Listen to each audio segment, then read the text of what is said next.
ब्रह्मानन्दं परमसुखदं केवलं ज्ञानमूर्तिं द्वन्द्वातीतं गगनसदृशं तत्त्वमस्यादिलक्ष्यम् एकं नित्यं विमलमचलं सर्वधि साक्षिभूतं भावातीतं त्रिगुणरहितं सद्गुरुं तं नमामि.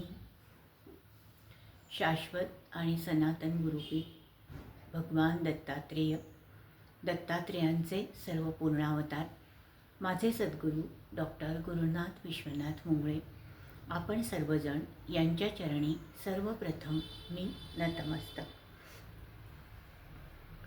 आज 6 ऑगस्ट, 6 वर्ष झाली. या दिवसांनी सगळ्या भक्तांचं आयुष्यातलं एक महत्त्वाचं स्थान हिरावून घेतलं. प्रत्येकाला तो दिवस आयुष्यातनं कधीही विसरता येणार नाही. कारण ज्याच्या भरवशावर आपण होतो, जे आहे ते शाश्वत आणि सनातन आहे आणि त्याच्यापासून आपण कधीच वंचित होणार नाही. ते शाश्वत आणि सनातन तर आहेच, आपण वंचित तर नाहीच. पण तरीही जेव्हा डोळ्यांना सवय असते की सद्गुरूंचं तेजस्वी रूप बघायची, पायांना सवय असते सद्गुरूंच्या घराकडे चालायची, जीवाला ओढ असते सद्गुरूंच्या सहवासाची, तेव्हा काही केल्या मन आवरत नाही, मन ऐकत नाही. कितीही तत्वज्ञान असू दे, कुणी काहीही बोलू दे. त्या दिवशी असं झालं की दुपारी 1 वाजता भरभर पडणाऱ्या पावसामध्ये आयुष्यातलं सर्वात मौल्यवान जे होतं, जे हृदयाला भिडलेलं होतं, ज्याच्यासाठी जीव असुसलेला होता, ते सर्वस्व डोळ्यासमोरून हिरावून घेतलं गेलं. खरं वाटलंच नाही असं होईल हे कधी स्वप्नातही नव्हतं. आणि आज 6 वर्ष झाले. त्या जखमा तशाच आहेत, तितक्याच ताज्या आहेत, तितकीच ती तारीख मनाला त्रास देते, तितकीच ती वेळ घाव घालते. सगळं खरं आहे की असे देह कधी जात नाहीत, आत्मा अमर आहे आणि कधीही हे नष्ट होत नाही. गुरुतत्व सगळं खरं आहे.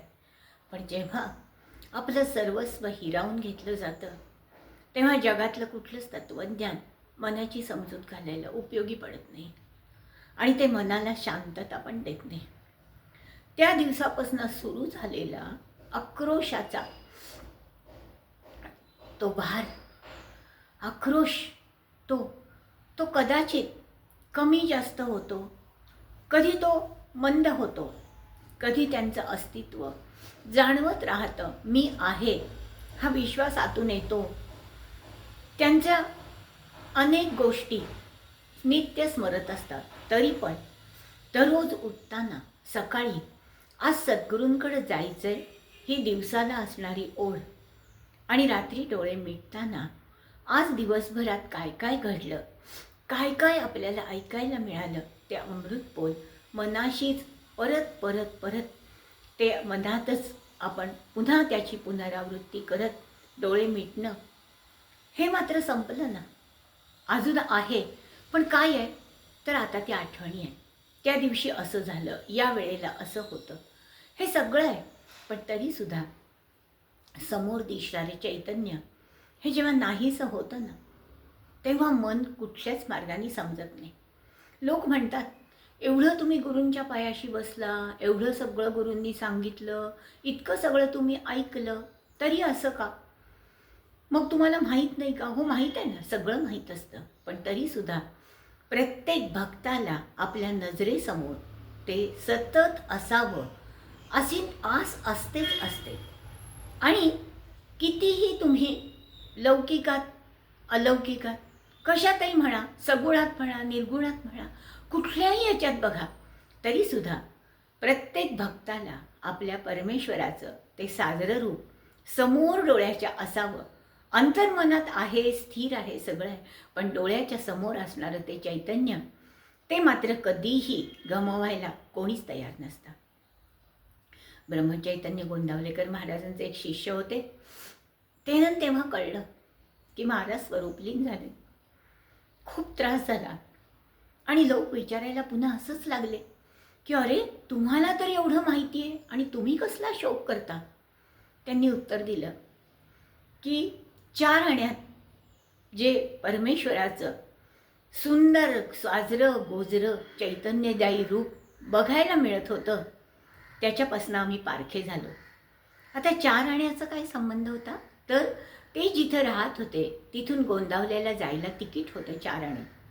आणि त्या 4 आण्यात ते 4 आणे खर्च करून जेव्हा ते गोंदावल्यात जायचे तेव्हा साक्षात सद्गुरुनाथ महाराज समोर असायचे. तो आनंद, तो परमानंद, तो ब्रह्मानंद, तो कशाच्याही मोलानी पुन्हा विकत घेता येत नाही. हे दुःख असतं आणि हे दुःख कधी जात नाही. सद्गुरूंनी सांगितलं होतं की देहाच्या मर्यादा नाहीत, काळाच्या मर्यादा नाहीत, त्या सगळ्याच्या पुढं अमर्याद असं गुरुतत्व आहे. ते गुरुतत्व आहे, ते सतत सोबत राहतं, ते सतत साथ देतं, ते प्रत्येक पावलावर दाखवतं मी आहे, ते विश्वास देतं, ते कधीकधी आपल्या धारणा, ते विश्वास देतं, ते धारणा बनवतं, कधीकधी रागावतं सुद्धा, कधीकधी धाक पण दाखवतं. हे सगळं आपल्याजवळ असतं. पण तरीसुद्धा त्या रूपाला पारखा झालेला तो जीव, तो मात्र सतत आक्रोश करत असतो की तुम्ही अमर्याद अशा आसमंतात विलीन झालात. पण तरीसुद्धा आता उरलेलं हे सगळं जग हे आमच्यासाठी एक भिंतीचा तुरुंगच बनलाय हो सद्गुरुनाथ.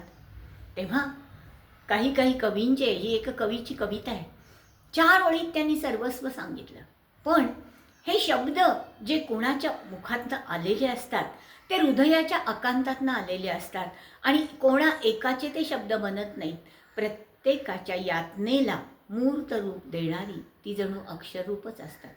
आणि ही अक्षररूपं मग आपल्या मनाला सतत सांगत राहतात की तुम्ही आहात माहिती आहे, पण तरीसुद्धा या जगामध्ये आता तुमचं सगुण रूप पुन्हा नाही दिसणार.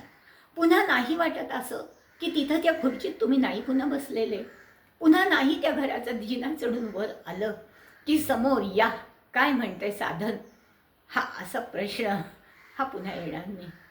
साधन सगळे करतायत, घरात जातो, माथा टेकला जातो, पण तरीसुद्धा जाणवणारी एक पोकळी ही सतत जाणवत राहते आणि ती सतत जाणवतच राहील.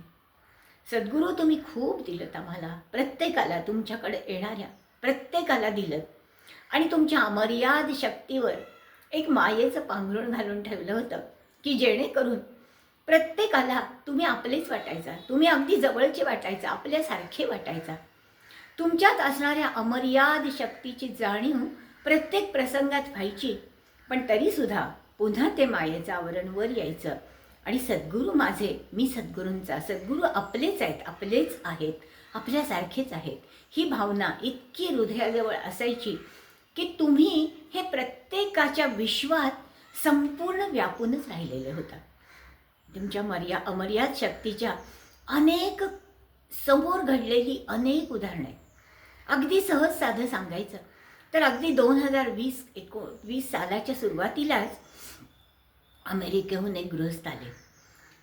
ते, त्यांची बायको, मुलगा सगळेजण येत होते, कुटुंब आलं होतं आणि त्यांच्या वडिलांना चालण्याचा त्रास होता.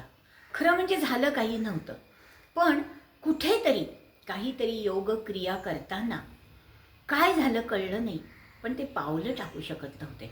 कसं बसं धरून त्यांना घेऊन आले होते गुरूंच्या भेटीला.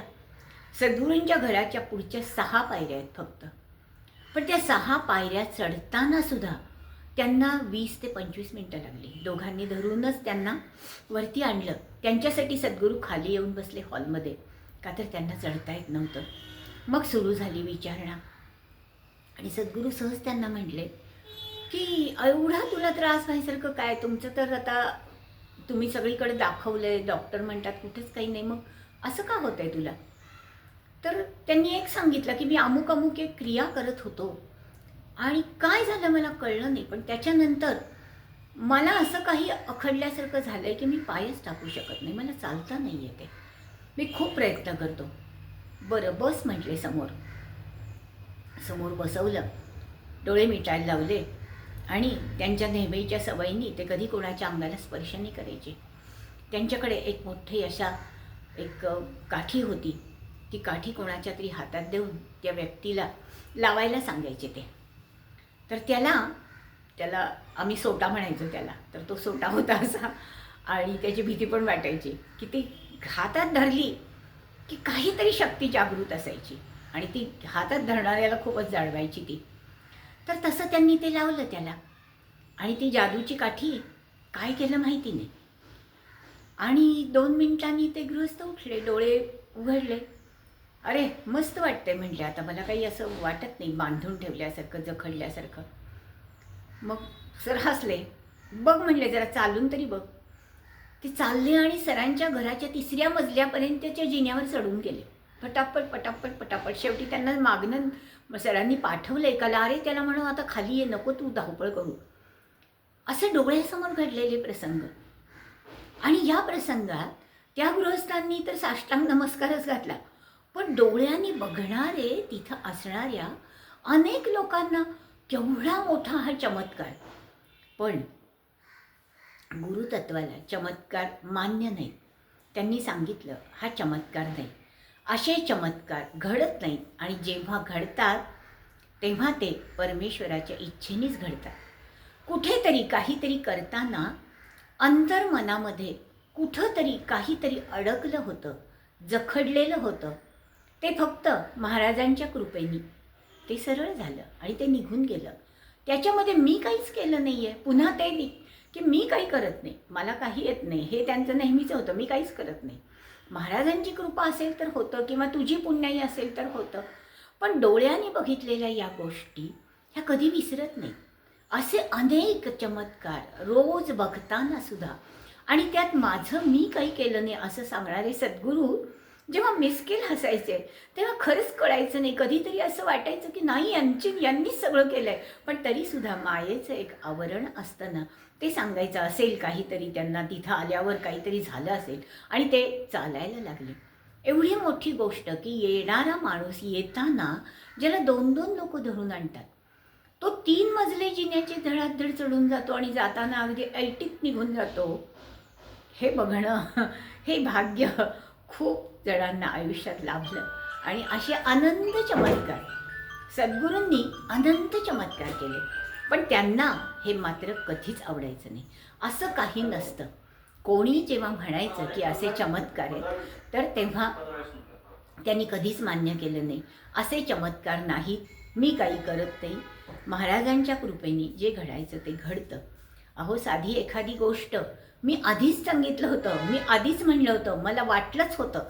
हे जे आपले शब्द असतात की त्याच्यामध्ये असणारा मी हा इतका मोठा असतो, पण ज्यांनी खरं केलं आहे तो मात्र मी काही केलं नाही हे म्हणताना हे ऐकणं हे सुद्धा मोठा गमतीचा भाग होता आणि ह्याचं खूप मोठा आनंद मिळायचा. या सगळ्या आनंदाला, या रोजच्या गोष्टींना, या रोजच्या महाराजांच्या वैभवमय जगाला, या सगळ्याला मुकलेले असे आम्ही अनेक जण सद्गुरू आपल्याला प्रार्थना करतो, पुन्हा या, पुन्हा या, एकदा या, दृष्टीला दाखवा आम्हाला आणि आम्हाला पुन्हा त्या सगळ्या जगाचा आनंद मिळू दे. पुन्हा तसंच ते खुर्ची अशी तुमच्या रूपाने सजलेली असू दे, तिथं तुमचं व्यक्तिमत्व भारदस्तपणे बसलेलं असू दे, त्या हॉलमध्ये बसलेले सगळे जण तुमच्याकडे डोळे लावून बसलेले, तुमचे चैतन्यमयी शब्द ऐकायला असूसलेले आणि इतरांच्या आयुष्यात घडणाऱ्या कथा आपल्या आयुष्यातही कशा साधर्म्य घडवतात हे बघणारे, हे शिकणारे सगळेजण त्या सगळ्याला खूप खूप खूप खूप मुकतात सर.